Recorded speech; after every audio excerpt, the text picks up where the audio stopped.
Vatican, welcome. I have the honor of introducing to Dr. Stephan Hoeller, someone I have known for almost 60 years, though we never met till 1990. When I joined his 68, Dr. Heller's name was something whispered about. He was considered a radical because he was part of a group of young theosophists who felt that the elected officials should be responsible to the members. It's shock. But just some background. Dr. Heller is from a very ancient and aristocratic family in Hungary. He did have to leave Hungary after the communists took over. He came in contact with the Theosophical Society in Austria and then ended up in America. He has been a member of the Theosophical Society since 1953. To quote him, where were some of you in 1953?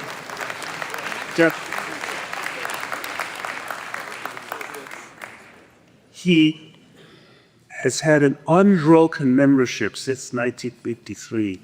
He is currently president of the Best Logic Hollywood.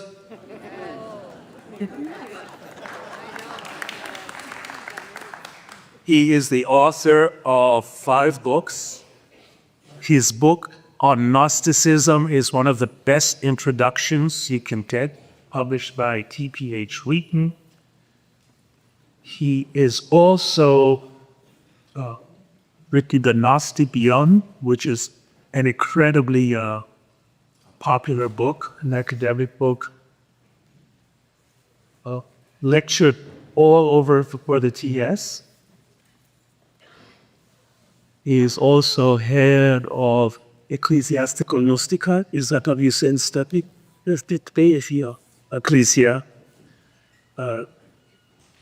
And with his wife Roberta, they have been pillars of the TS. Some of you may have heard of Manly Karma Hall. He worked at the Parma Hall for 20 years. I'm going to share something that Stephan, I'm sure, doesn't want me to share, but he will be. How could I not? When Stephan was going through a turbulent time in the TS in his youth, and people were not being very nice to it, and I've taken this to heart also. I said, well, Stephan, what did you say to them? He said, I will outlive you, and it has. And I have. So please give a warm welcome to Dr. Stephan Hoeller.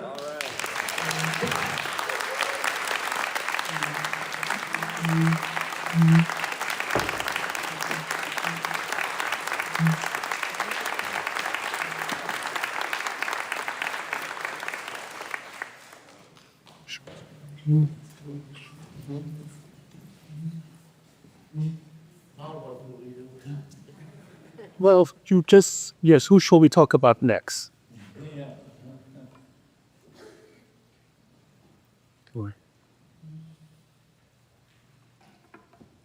The one person that we should talk about is once again our President Tim Boyd.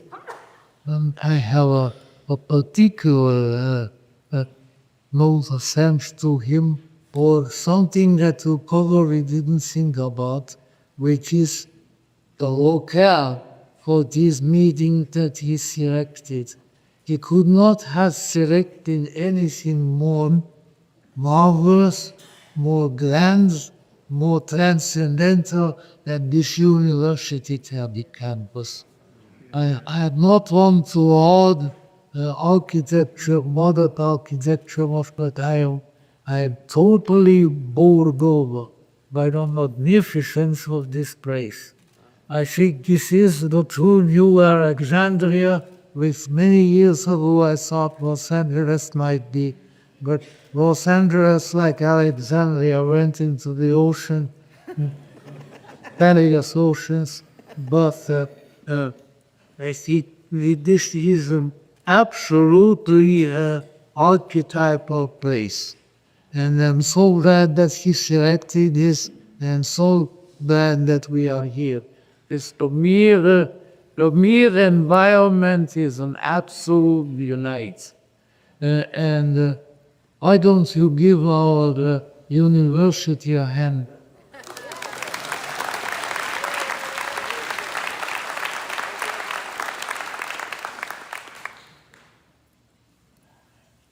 Know that. And already, so then, this being the big double, maybe even triple anniversary of the 12th World Congress and the 1875 anniversary, it is undoubtedly a time to pay attention to. And in so doing, I will reintroduce by and by an approach to the theosophical task. It's the task of theosophists, no matter what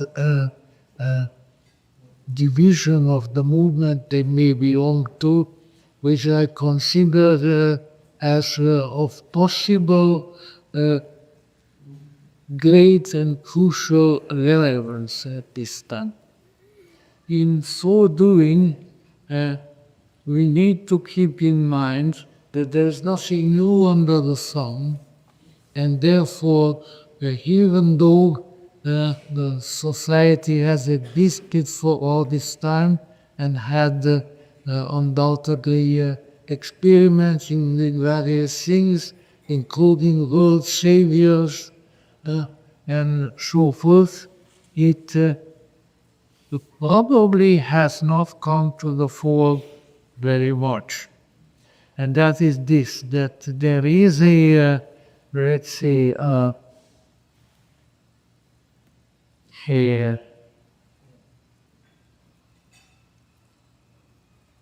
a manner of approaching the theosophical tasks, which, albeit was always in existence, but maybe revived and studied and perhaps even practiced at this time to our and to the universe's benefit. And this has to do, like Theosophia itself, which is of course of Neoplatonic origin, coming from the great Neoplatonic teachers of Alexandria. So this approach is also of ancient origin. It's the best way perhaps to approach this subject is by indicating the earliest time of this practice that we find in history, which is in the Hermetic writings, which of course you can find in the rendition and the translation of the great translator G.R.S. Mead, the thrice greatest Hermes, and which might indicate to us what we are dealing with. In the Hermetic writing and Esclavius, at which you will find in the Mead's thrice greatest Hermes, we find an interesting sheet.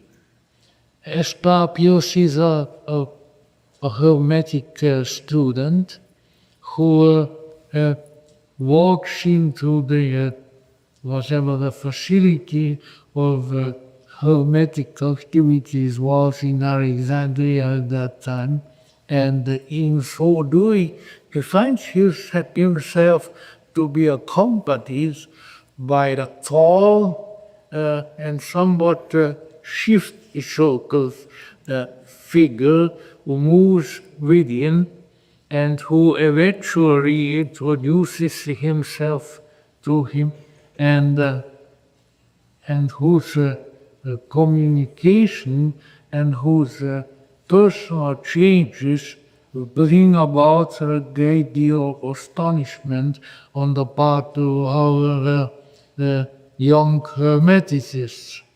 So in the Asclepius we find that the mysterious figure who has accompanied him to the hall is now undergoing a change, is very tall, and eventually reveals himself as a virtual duplicate of Asclepius himself. And there the moment of truth arrives wherein Asclepius recognizes that there is another Asclepius beside himself, his physical being, and that this other Asclepius in turn might be, with a little bit of a stretch of the occult imagination, might be considered to be Asclepius' other or higher self. Now it is my view that the higher self at one time, before the psychoanalysts took the job, of course, here called the ego, but no longer because of that particular competition. This higher self was paid attention to and given much audition and thought in the earlier years of the Theosophical Society, because it was both implicit and explicit that inasmuch as we have or we are a higher self as well, that we should act it, we should practice it, we should make as much contact as we possibly can with that higher self. Why? Because in so doing, we will fulfill at least a considerable part of what might be called the human destiny. There was an English philosopher who came over at the beginning of World War II from England, and like all good and important people settled in Hollywood, whose name will tear out hurt. And if you haven't heard about hers, that maybe you should. He was a very interesting man and the best personal friend of Aldous Huxley. And they came to our Western Lodge together, and Mr. Herb was speaking. Aldous Huxley was sitting by the back window. I am no expert on male beauty, but I must say that he was the most noble, most archetypal looking individual probably I ever saw in my life, Aldous Huxley. But Gerald Hurd, his friend, coined the term that going the term of the human being an unfinished analog. Now you may, you may be ignorant about that. You don't mind being unfinished, but to be called an animal is then often considered an insult, although I wouldn't mind changing places with some analog, I know. But in any way, anyways, it's just the one unfinished animal. In what respect this is the human, an unfinished animal? There is to each and every one of us, there is our other self, which will be hopefully, eventually, in the course of incarnations or whatever, whatever the cosmic gyration we may be going through, is recognized as ourself, in fact, our higher self. And so when that gigantic spectral figure in Alexandria changes his shape ever more concretely for the recognition of his terrestrial counterpart, we see that there is an other side to that particular hermetic gentleman, but also to many others. And that this other side is, for the most part, not at all known to this side. Now, that being the case, it suggests a task. How would it be if we moved closer to that higher self? How would it be if our, the point of gravity of our consciousness will shift more and more to that higher self? Wouldn't that be to our intent, to humanity's advantage? It certainly would be. I propose this evening, without adequate proof, because it will have to be here much longer than you could stand or I could stand, if we went into the details, that to a major extent, no, obviously not entire, but to a major extent, the purpose of the titanic work of Helena Petrovna Blavatsky was directed toward maybe not the ultimate, but almost ultimate objective of the lesser self becoming united with and being a functioning expression of the I self. And if it's at all possible for me to at least make a strong enough suggestion here today to you, then that objective obtains today, if anything, even much more than in the days of Blavatsky, that the need for it is immense.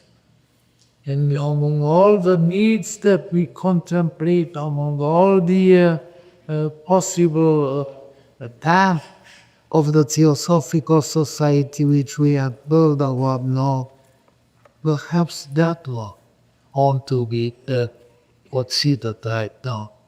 Now, it is a great danger with the ancient people, and I am now 93 years old, believe it or not.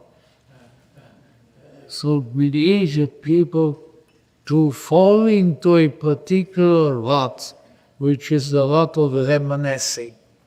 And I apologize to you in advance that for the fact that contrary to my intentions, I'm likely to lapse into reminiscing mood now and then, at which time you could start throwing tomatoes, probably bell peppers, onions is a whole ingredients of the gay goulash onto the stage, and they would make nice decorations of all good with the flower. But let us say there is something very important here, which possibly, if we are thus inclined and inspired, could be brought to the fore in the programs, in the activities, in the communications of our society and this time. Now comes the reminiscing.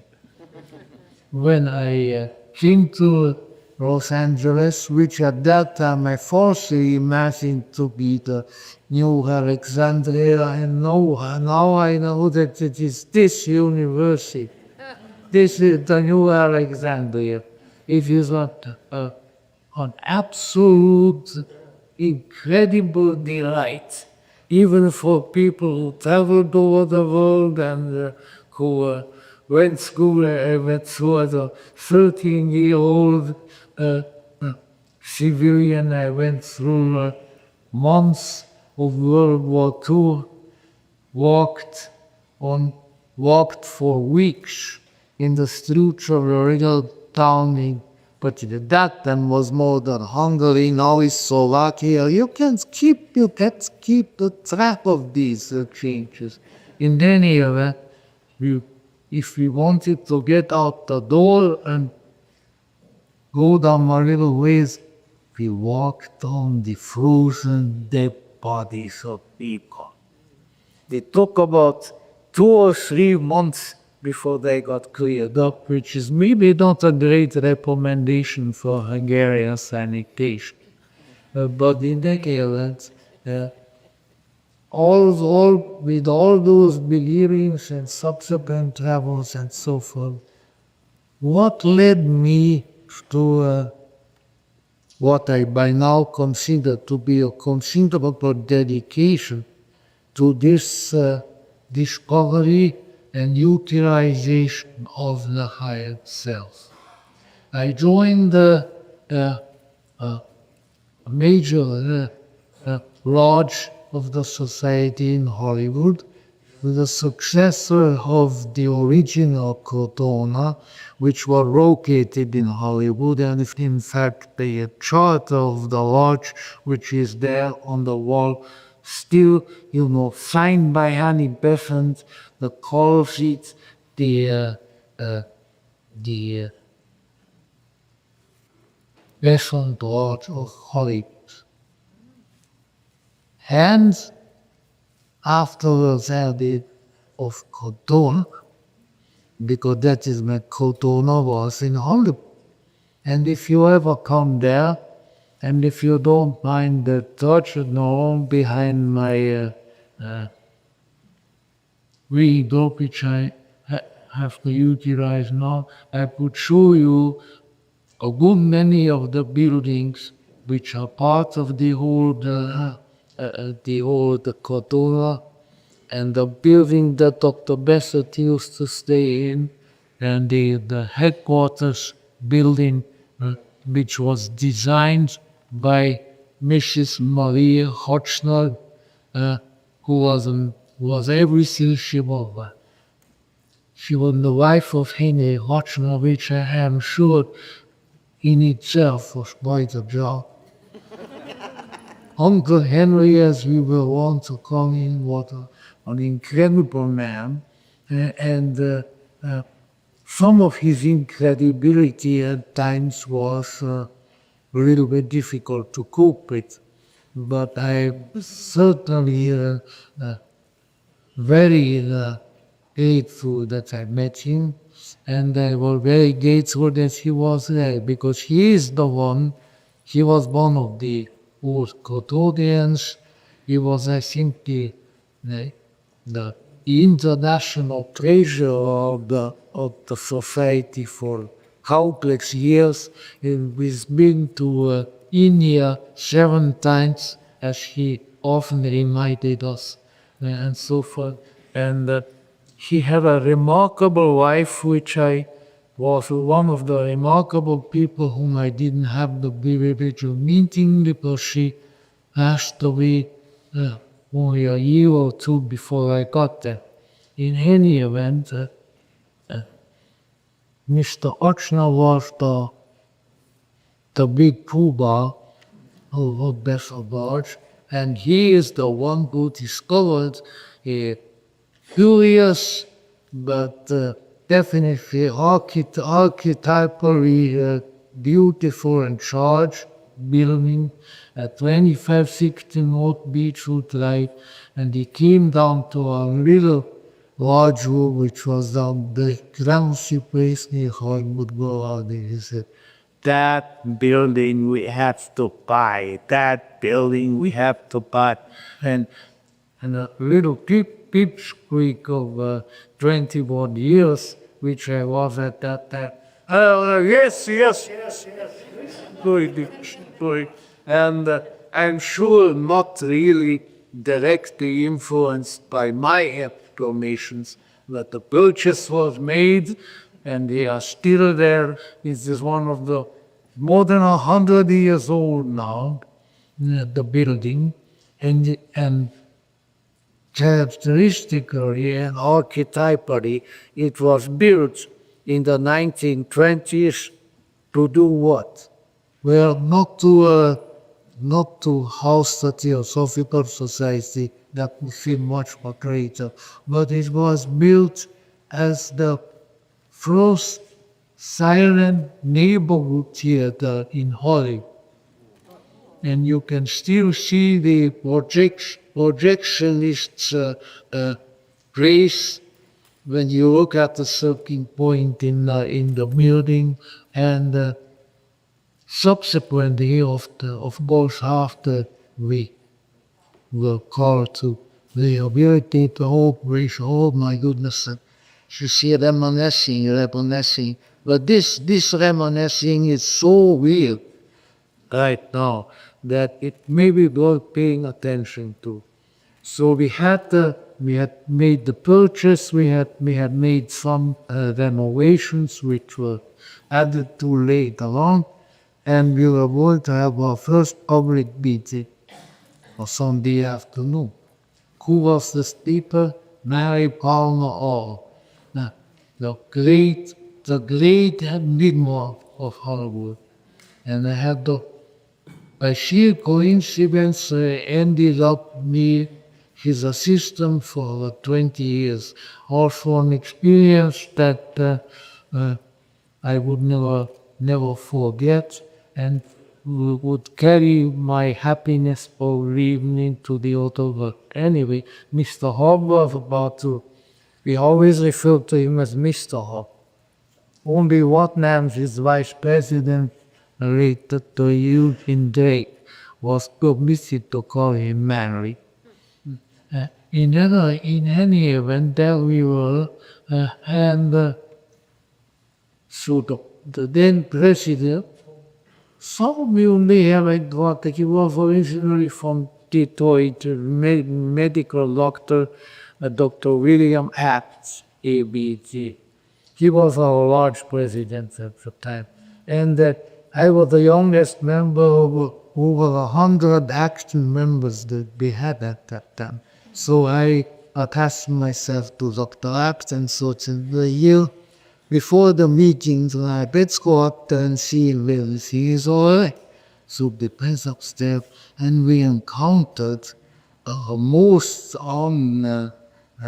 unsavory circumstance, a very obnoxious and very strong odor which we couldn't identify. And it's one thing to say, well, today's program smells, but actually translate that into action, that's a little bit more difficult. In any event, we went around like two hound dogs, which is connected with it anyway, smelling around, and finally Bill had said, it is coming from below the building, and I said, and we got to go down there and see what it is. And he said, you stay up here because if I go down and something happens to me, then I want somebody there who can summon help. Says, all right. I didn't want. So he went down and took him quite a while to come back another bit rather. And he said, you know what? Underneath the building is a dead dog. Sepulved. What? No. Anyway, and then there's sort of crawl space on the much of the build, not all the build. The stage is not included in that, but that is where this unfortunate canine was located.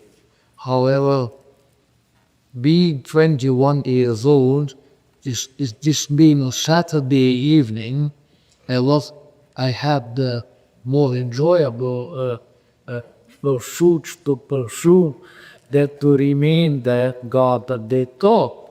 So Dr. Abt said, all right, so go about your business and let's see what we can do.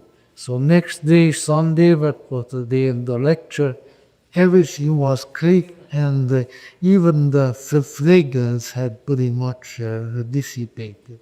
So these were our beginnings, reminding me of some folk customs in Hungary, where when they built a new house in the country people out in the wild, that they would take usually a cat, sacrifice it, and put it on the threshold of the building.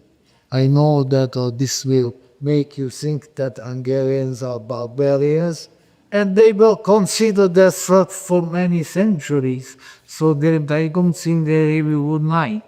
But in any event, the canine cadaver was disposed of.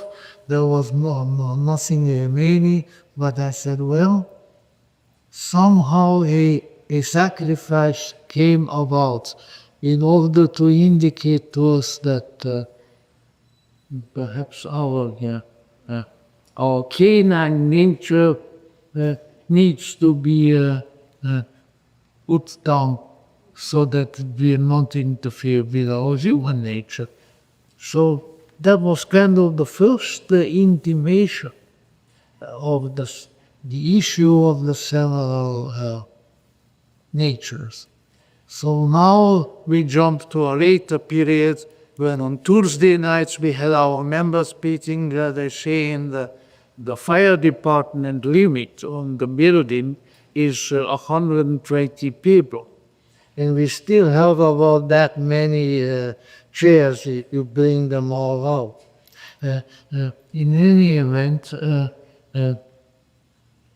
among all of these fine people, I must say that we all eternally be grateful to the members of Bishop Lodge, and for that matter, with San Francisco Lodge and others who took this tradition celebrating my 21st birthday on American soil. So I think that makes me a kind of American. In any event, among our members was a nice dapper gentleman of British accent by the name of Will Ross.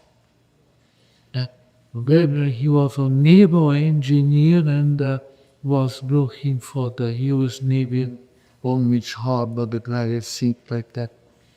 And so somehow Mr. Will Ross and I sort of took each other, primarily initially, which is my usual contact with people, by arguing with each other. I was really good at arguing. I never won an argument, but I was good at talking.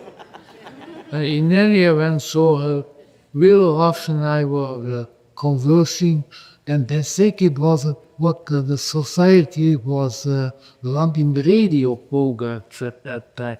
It was actors. And so did Mr. Mabry Hall, love radio programs of his thoughts. And so Will Ross said, we ought to learn from Mandy Hall because his radio programs are much more interesting than the theosophical ones. So we began discussing that issue, and in the course of that discussion and subsequent discussions, uh, we, we came to the conclusion that suggested by Mr. Whittlehurst that something was missing in our, not only in our radio program, but in our programming in general. And I said that, all right, what is in that missing? Maybe we can do something about it. He said, what is missing is the mysticism of Theosophy. And I said, well, that's a little high-falutin word. What do you mean by mysticism of Theosophy? Well, you think, you have studied religion, you know what mysticism is. Namely, there is an important aspect, and I think he called it the heart of Theosophy, is the ability of the Theosophy not just to be a student, but to be an experiencer of the higher and central parts of Theosophy. And what he was really talking about subsequently of the European influence and so forth, which are already subjected to in Europe. Because, I went to school only maybe about less than an hour away from Switzerland. So on Sundays after Catholic school, Sundays after Mass, students got on and subsequently the university, we got on the train and went down to what is still called the South Tyrol, and not the Alto Adige, which it became after World War I. In any event, there we were, enjoying ourselves, and the easy coming back. And the Italian border guards always said, all right, Bambinos, be sure to be back when 9 o'clock and cross the frontier back to Austria. That's all right. So we came back holding usually full or partially consumed wine bottles out the reaper of the train, and we're generally really enjoying ourselves. But that also indicated that we could get over to Zurich, which we did. And of course already C.G. Jung was already ruled the roost as far as the psychology department at the university was concerned. So we went over to the Jung Institute. Well, if you are lucky, you might catch a disciple hippie. So there we sat. And then people were coming out of the Jung Institute, and there he was, old but very sturdy, broad-shouldered, white-haired Jack. And das ist doch der Dr. Jung gerade. So there was one, but of course that's as close as I got to you, simply speak. But even that short encounter, he said, if I were in a crowd like this of several hundred people, and he walking, I would do it.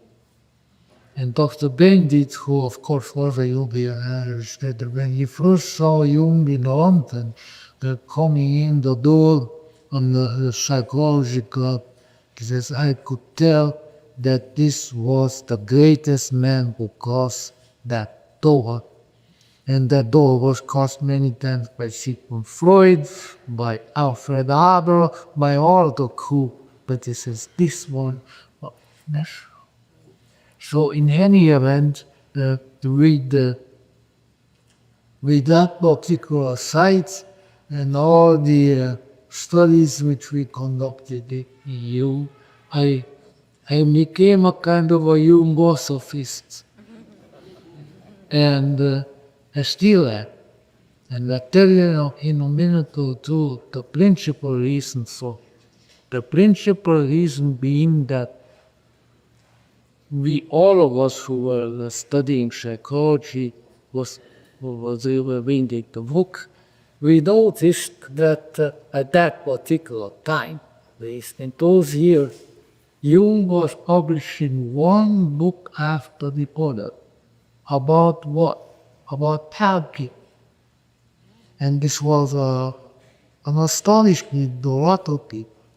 Why should psychology and alchemy, alchemical studies, and the one after the other, probably the most engaging of which is doesn't have an alchemical title, is the psychology of the transference, which has the 10 pictures of an alchemical codex, the Rosarial Philosophorum, showing the alchemical elements personified undergoing 10 changes. That's why it's called a rosary, because the rosary instead meets, and finally ending up with the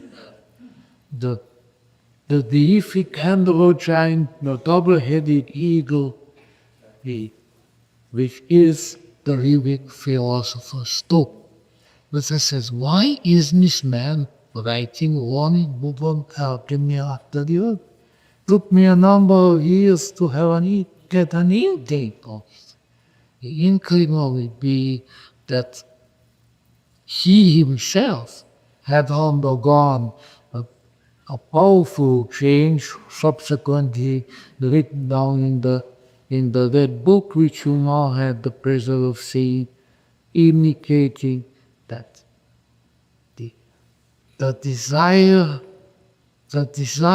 transformation, I have to go into that for me, the desired transformation of the human psyche, the growing up of the human so that would not be an unfinished time, or according to Gerard, that these things parallel in figurative and transcendental ways the transformation of alchemy. That therefore alchemy was the great image of what the human being is really destined to become. And it still is. And so we fired that away and say, well, okay. And I was reading that immense compendium of strange material called The Secret Doctrine, and so forth. So when I'm done with that, how you ever done with The Secret Doctrine? When I'm done with that, then I'll go to use alchemy, and which took a while. In any event, it occurred to him that perhaps there is a leakage between Mr. Will Ross's statement about what he ought to be doing with the mysticism of Theosophy and Jung's incredible forays into alchemy. Took me a number of years to unravel that to my satisfaction, probably not to anyone else's satisfaction, but here it is.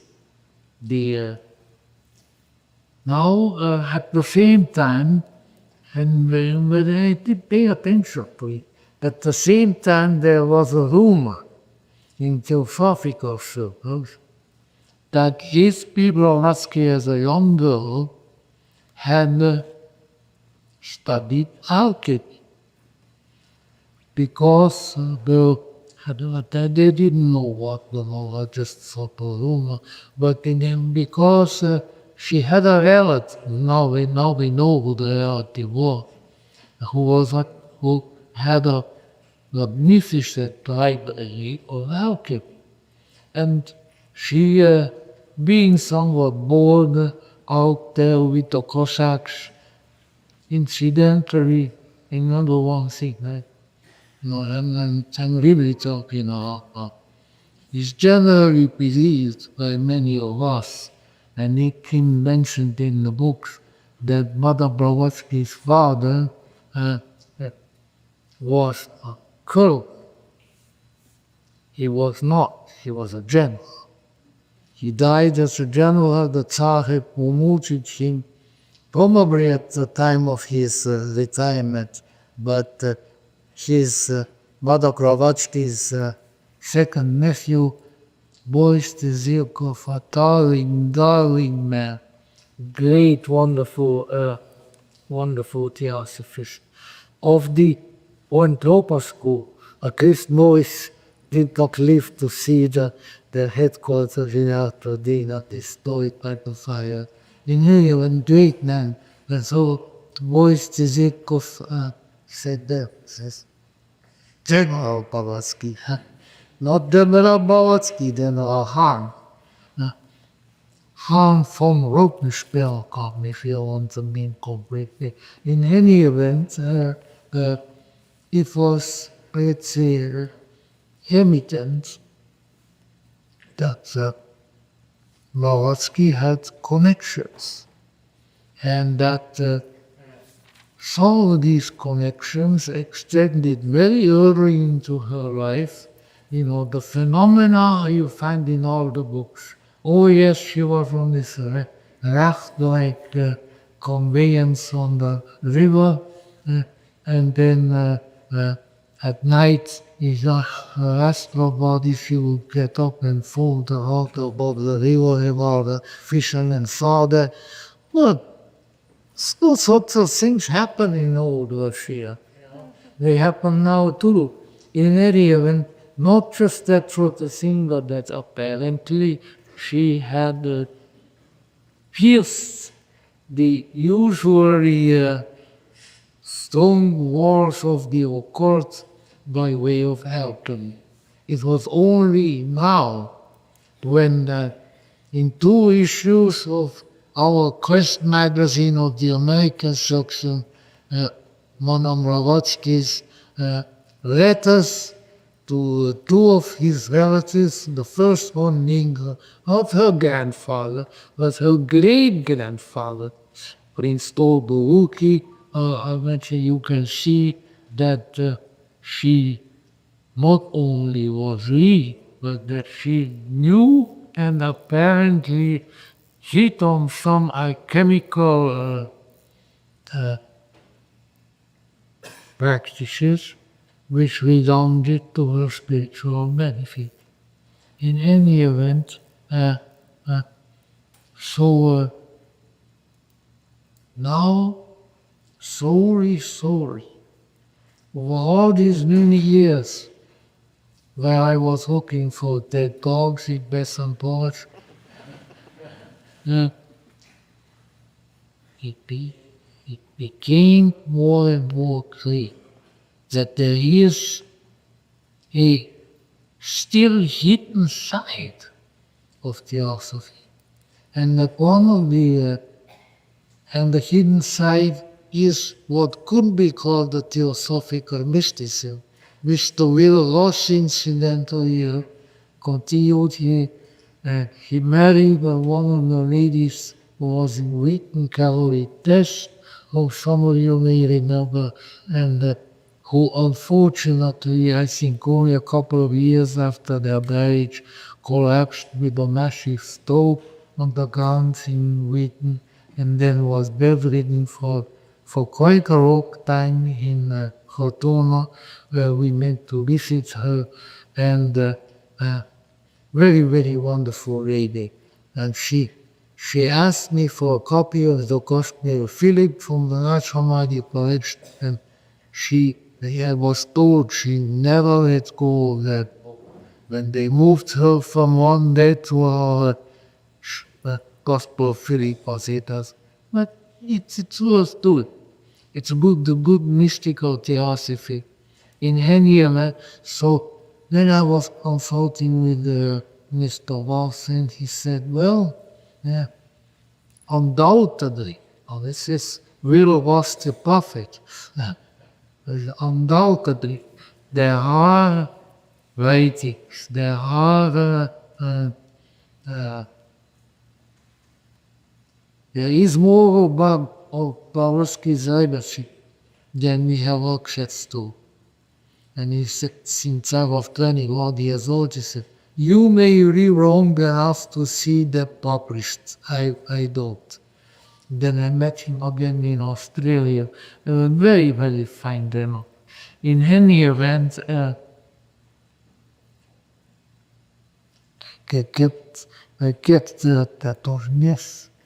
Pawlowski and captain. Now, time went on, and I think the gentleman is sitting right over there. The theosophical historian, the rising historical star on the theosophical horizon. We first heard about you from Joy News.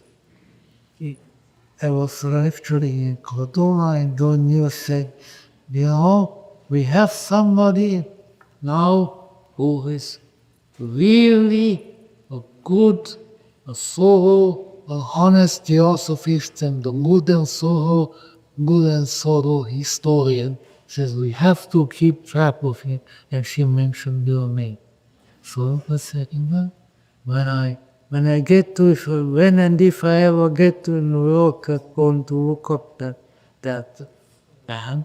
And so I did look him up, even I know that I was going upstairs on the stairs to the geographical headquarters in Manhattan, and he was coming down the other stairs. Yeah, it's a double bill. So we started talking while we were locomoting on the stairs, yeah.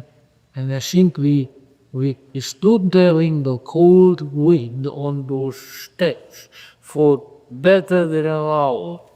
This is when you get too loquacious to discuss and family sometimes.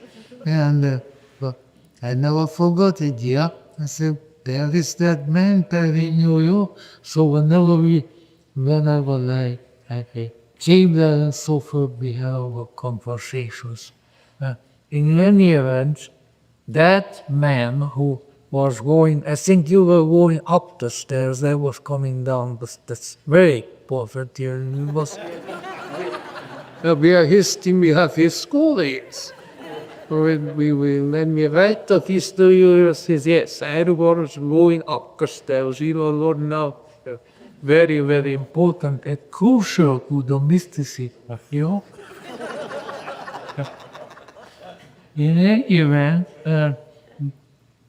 it became the beginning of what I think is a very fine, very enjoyable friendship of many years, which now we document by sitting here at this triple festival on the dais with each other.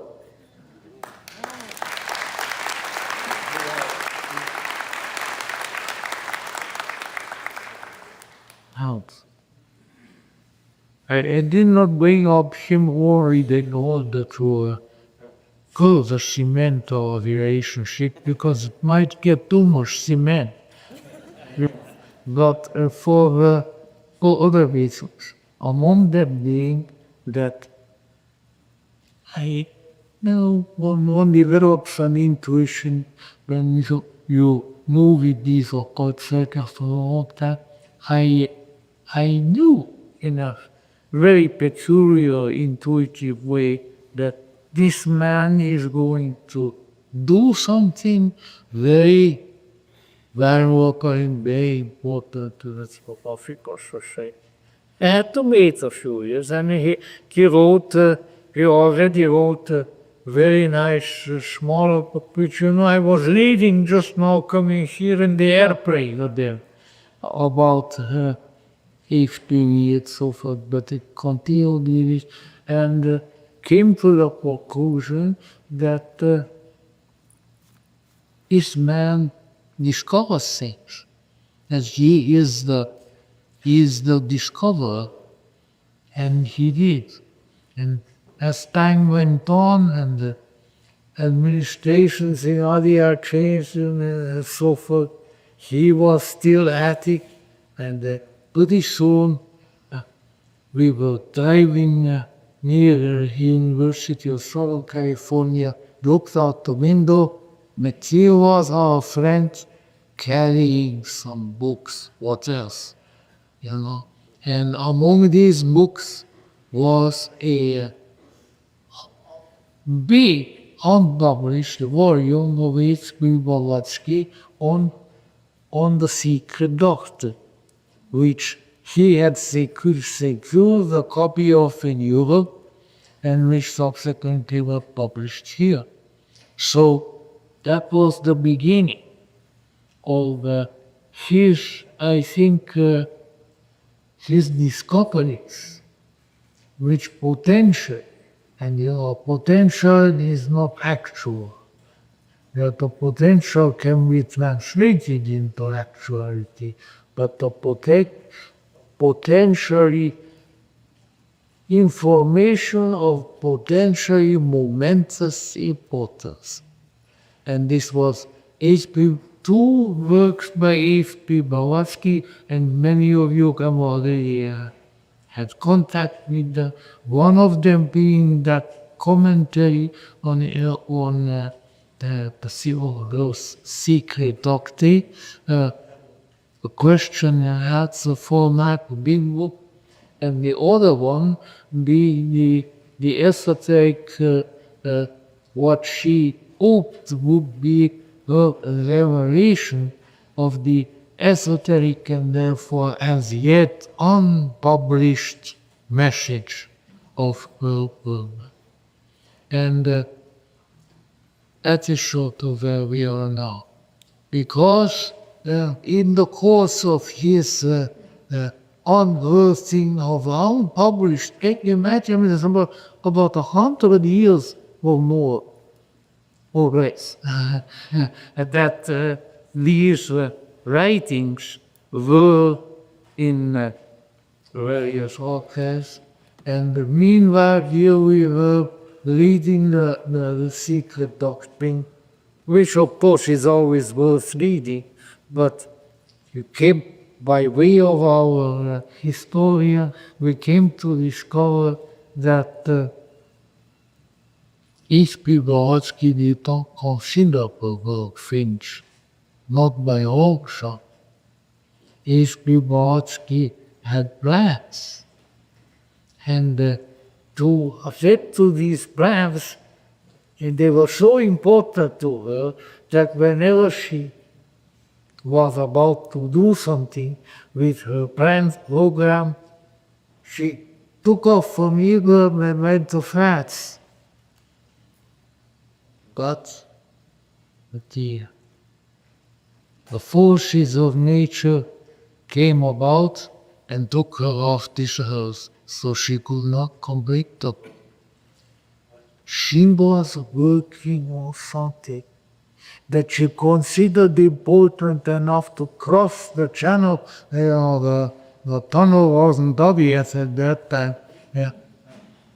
To cross the channel and to be in what she considered to be a more suitable environment for what she was trying to do over in France, where she had a lot of good friends, particularly Lady Caithness, who subsequently was the precious, the Pomar, very with the very great patroness of all occult things in Paris, and she was working on it already.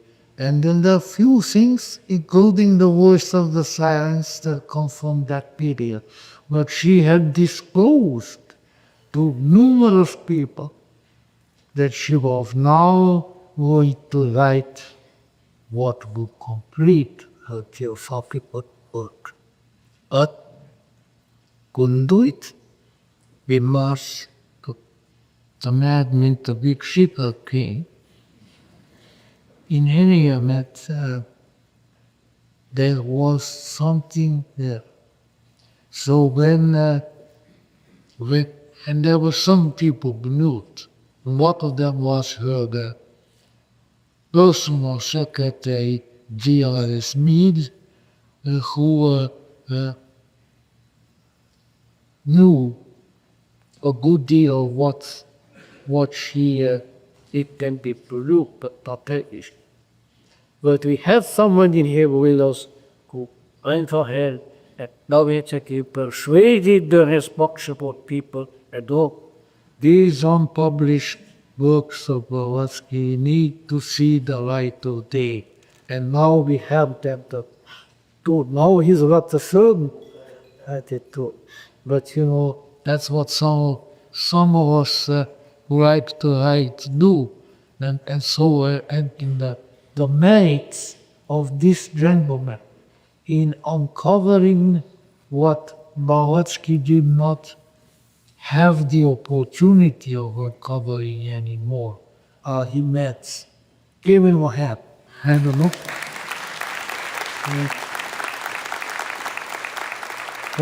Now, of course, comes the question, what do they contain?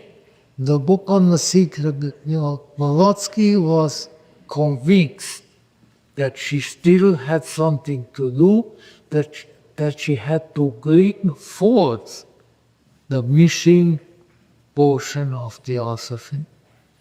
And coming that missing portion of Theosophy, she freely admitted, and the written evidence is that she said that the secret doctrine was a book for, the sort of half-educated theosophists. So do identify yourself as such if it's called for. She said it was for the general public, but that there was more. The more profound, the more esoteric portion that was still to come. But of course she did not have the time to complete it. And so she first conducted a class in the secret doctrine. But again, it was restricted to a certain number of people because she hoped that within the context of that class, she could bring forth some of the previously unpublished and unknown material. And that is the book on the secret doctrine. The difficulty being that it is almost entirely composed of questions and answers. And it's a dangerous thing. Those of you who are theosophical lecturers, teachers, and so, it's a dangerous thing to open yourself to questions because of many things. One of them being that the mind is different from yours, and so the question is addressed in one way, the answer is given the other way. So Blavatsky gave up. No, she said. This will not do. She thought that she could channel word, and I use the word channeling in a classical sense, that she could channel her still unfinished work in that fashion, but she saw that that did not work. And so the first copy that we saw was when we saw him walking with the book that he brought from Europe, very close to the University of Southern California. There was our friend carrying that big book. But he assured us, it's all right, don't worry, there's more. And sure there was. And so there came the esoteric, what's the exact title? Esoteric instruction. Yeah, the esoteric instructions, which take some reading between the lines. But if you have some skill in that there activity, then you can profit from it whereby, because you can see that she is moving in a strange direction, something that assuredly is not in the secret of the others. So, not to keep you on the string here, let me say that in my considered opinion, which is of course only 100 Theosophist's opinion, that she was on the way of bringing forth the missing portion of Theosophy, not only so far. So the important thing being that if you don't even have to read between the lines. You just have to use your intuition. Particularly with the esoteric instructions, the direction that you are doing, the material that she intended to bring forth, the conclusion to the previously published secret doctrinal health was on the way, but was stopped on the way. However, due to the diligence of a historian who is seated right there, it has been rescued and it will continue to be rescued. Because once again, this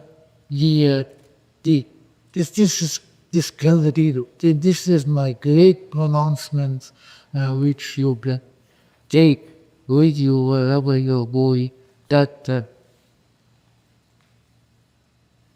the Theosophy that was still to be brought forth was in her, but not only that. The Theosophy that is still to be brought forth is in us. In each and every one of us there is a previously secret doctrine of a different kind. So what are we to do? It's there. When you wake up in the morning, when you go to bed at night, during the day, all kinds of things. The secret doctrine which is inside of us is trying to come forth. Haven't you heard it knock on your chest? Of course it's there. Because that is connected with the whole issue. There is something that will complete what has talked before. It's really not that difficult to fathom. The secret doctrine, the Theosophy glossary, all the other published books, these were to introduce people to the structure, to the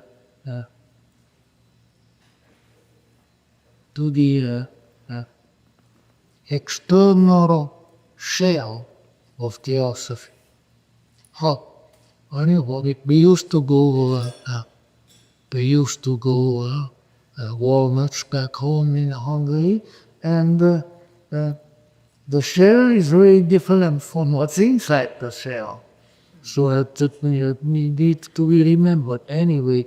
So you can see that what the intention, the secret intention behind all this was, that people should acquaint themselves with the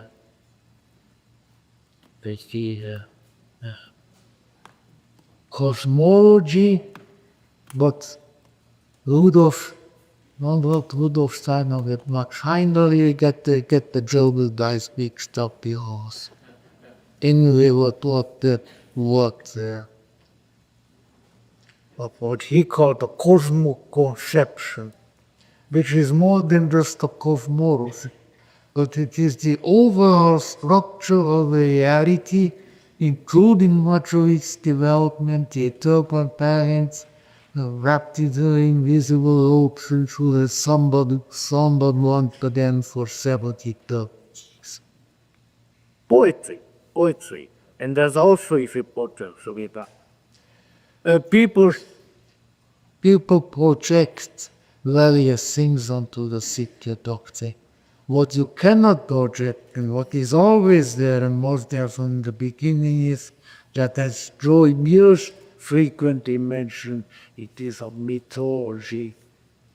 To try to factualize it is probably a mistake, or at least it is a partial mistake, because in every myth, it's the Arthurian myth or Wagner or things like that, they all contain some fact. But the essence is not the fact. The essence is the myth. Why? Because the myth is inside of you. And when you read it, when you hear it performed and things like that, it says, oh my goodness, little.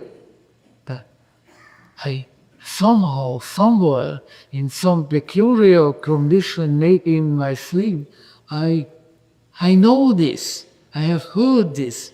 It rings a bell. Rings probably several bells. There are some real good jokes about bells, but I'm not going to devote the time for that, except that I hope they feel that.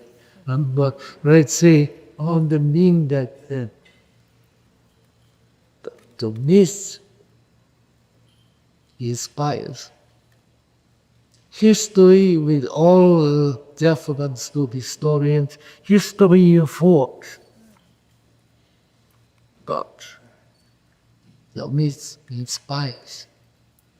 So she wouldn't help herself, she combined the two. She had the story and she had the myth, but it was, as she subsequently confessed, it was really only for those who are being prepared for something else.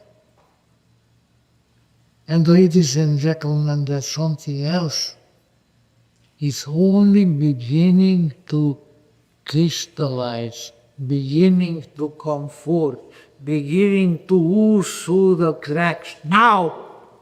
Not 100 years ago. And then you may ask, how come we don't know about it? Well, we can't know about it. And if we are diligent and sincere, then perhaps we will know not only about it, but we will know it. And what is this? Because, I can go on and on to the all sorts. I mean, some are already.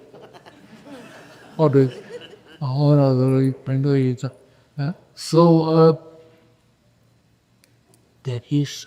there is a missing portion, and that missing portion has, although you have to look at it very closely, has a close relationship to health.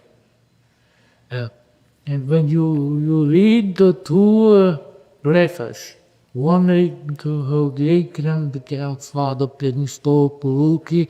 By the way, the Baruki family is one of the most distinguished or noble families of Whoopers.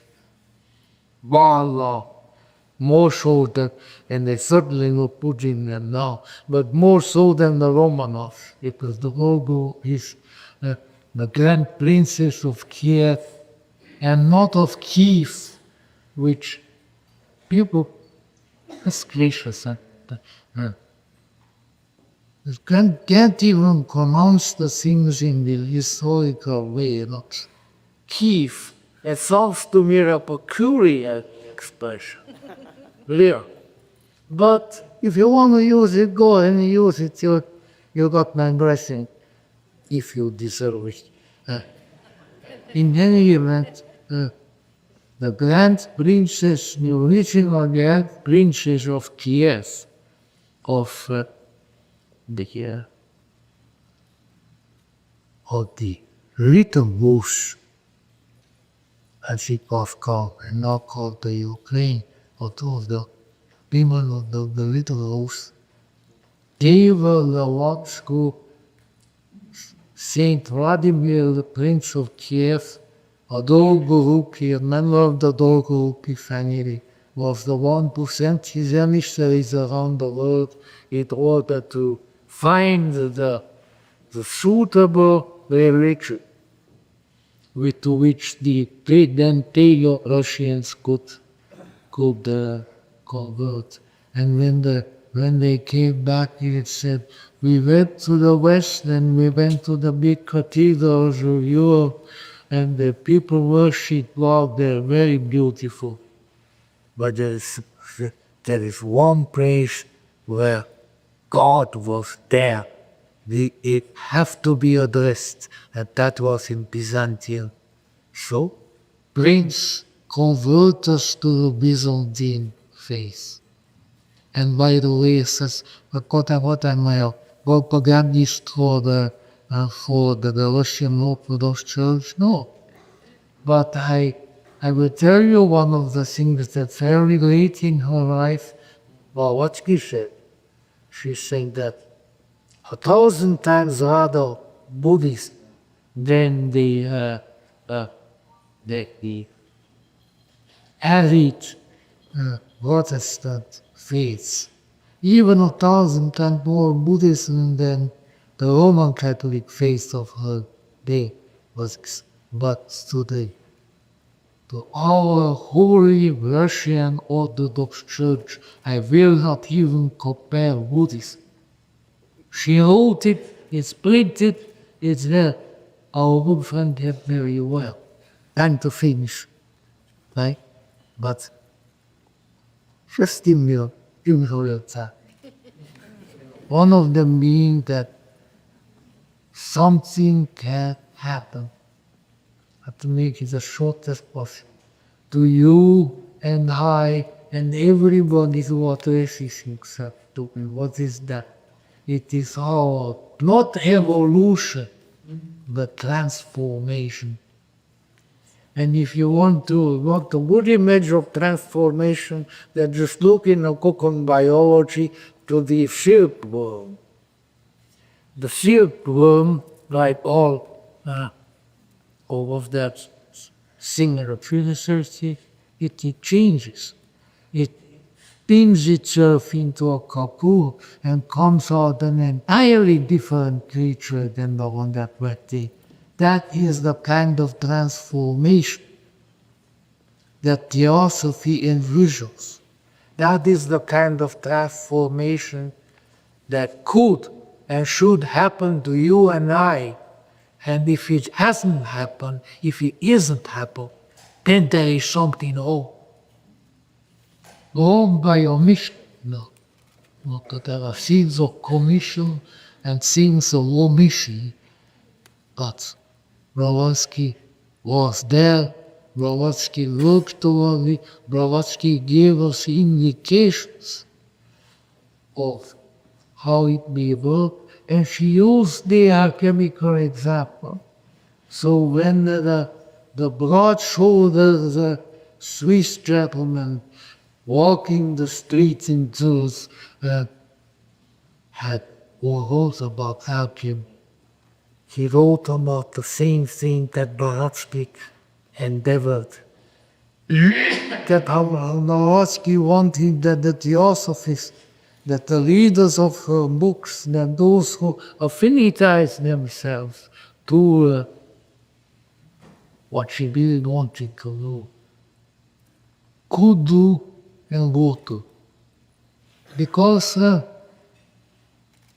I go on to insult you to the point that, for instance, in a big crowd like this, that there is no one here who is not undergoing an alchemical transformation already. I know none of you look like a circle, and that we should be grateful for that.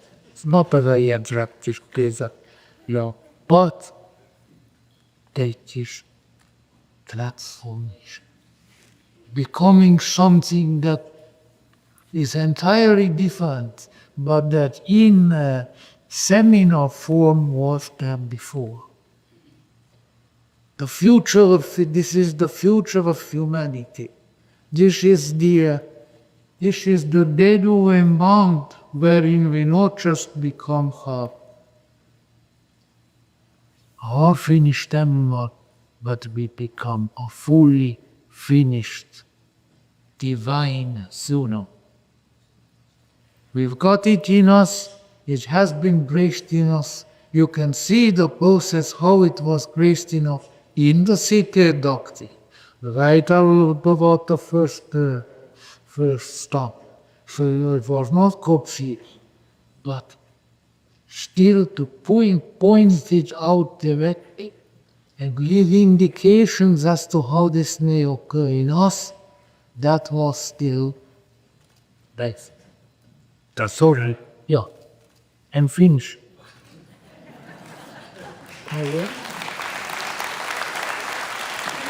No, careful.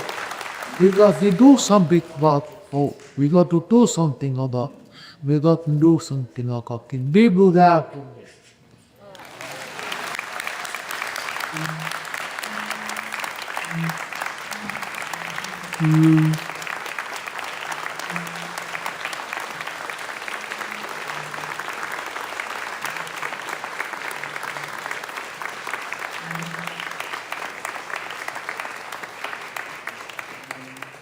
Dr. Keller, thank you so much for sharing your experience with us. All of these great stories have given us new risks to live by.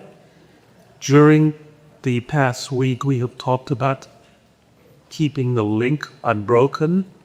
A link not only transmits, but connects.